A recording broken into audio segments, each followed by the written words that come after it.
जैसे ही पैसे का संकट खत्म हुआ, एक दूसरा संकट आन पड़ा।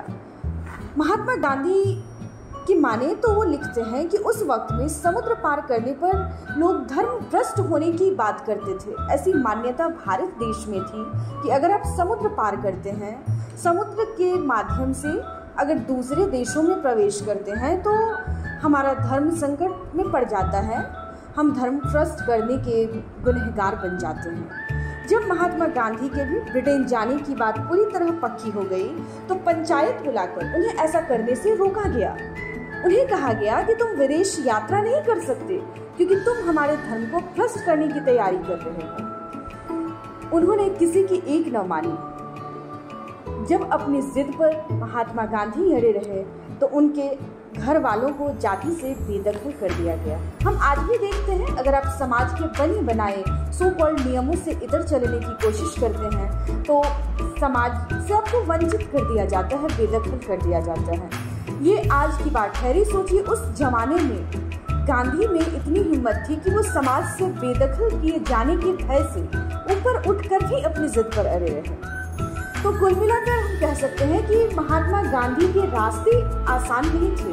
उन्होंने पग पग पर परेशानियों को झेला, लेकिन हाँ, उन परेशानियों से लड़कर निपटकर आगे बढ़ने का उनमें जो जज्बा था वही उन्हें देश का राष्ट्रपिता बनाया। इस तरह से गांधी जी को समाज से बेदखल किए जाने के बाद गांधी अपने उस मंजिल की तरफ बढ़े जहाँ से उन्हें वकालत की पढ़ाई करनी थी। अब वो ब्रिटेन जा रहे थे। समुद्र के रास्ते से वो जहाज में बैठकर जा भी रहे थे, तभी रास्ते में एक व्यक्ति मिलता है जो उन्हें मांस खाने के लिए सलाह देता है कि देखो, मांस मदिरा खाओ, इस सबसे कुछ नहीं होता और इसके बिना तुम्हारा विदेश में काम नहीं चलेगा। क्योंकि उस बातचीत के दौरान गांधी ने उन्हें बताया कि वो विलायत जा रहा है। तब गांधी जो उनको जवाब देते हैं वो जरा सुनिए। उन्होंने कहा कि अगर मांस खाए बिना विदेश में यानी विलायत में काम नहीं चलता है तो मैं हिंदुस्तान अपने वतन वापस लौट आऊंगा, लेकिन मैं मांस नहीं खा सकता क्योंकि मैंने अपनी माँ को वचन दिया है।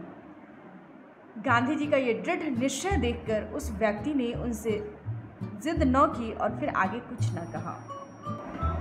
फाइनली जब गांधी जी विदेश पहुंचते हैं, उन्होंने वकालत की पढ़ाई के लिए वहां दाखिला लिया, पढ़ते भी हैं, लेकिन वो पार्ट टाइम में उन्हें अलग अलग धुन सवार हुए। वो उस रंगीन बदलती हुई दुनिया, इंग्लैंड की दुनिया को देखकर वो भी उस चकाचौंध में कहीं ना कहीं जाते थे। वक्त वक्त पर वो भी फिसले, लेकिन उनकी खूबियाँ ये थी कि उन्होंने तुरंत अपनी गलती को स्वीकार किया और उसे ऑब्जर्व कह सकते हैं, ऑब्जर्व करते हुए कि हाँ, जो मैं कर रहा हूँ वो गलत कर रहा हूँ, महसूस करा और उससे वो बाहर निकलते चले गए, उसको छोड़ दिए। ऐसा ही एक वाक्य हम आपको बताने की कोशिश कर रहे हैं। दरअसल ब्रिटेन में गांधी जी डांस क्लास और वायलिन क्लास ज्वाइन करते हैं। उन्हें डांस करने और वायलिन बजाने का बहुत शौक चढ़ा। कुछ दिन वो क्लास गए भी, लेकिन महज हफ्ते भर में ही उन्हें यह महसूस हुआ कि मैं इस काम के लिए अपने वतन हिंदुस्तान से इतनी दूर नहीं आया हूँ। जो मैं कर रहा हूँ यह काम मेरे लिए नहीं बना है, या फिर यूँ कह ले कि इस काम के लिए मैं नहीं आया हूँ, इस काम को मैं नहीं कर सकता।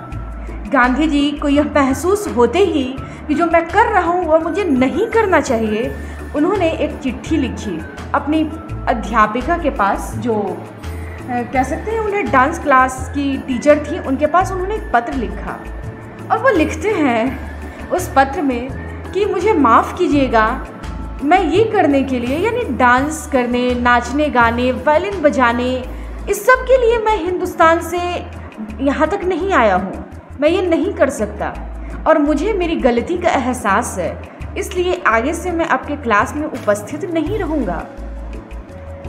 तो ये चीज़ें बताती हैं कि गांधी जी संकोची ज़रूर थे। हम जैसा कि जानते हैं कि गांधी जी शुरू से ही लज्जा भरे स्वभाव के रहे, संकोची स्वभाव के रहे हैं, लेकिन उनमें एक ईमानदारी गजब की थी।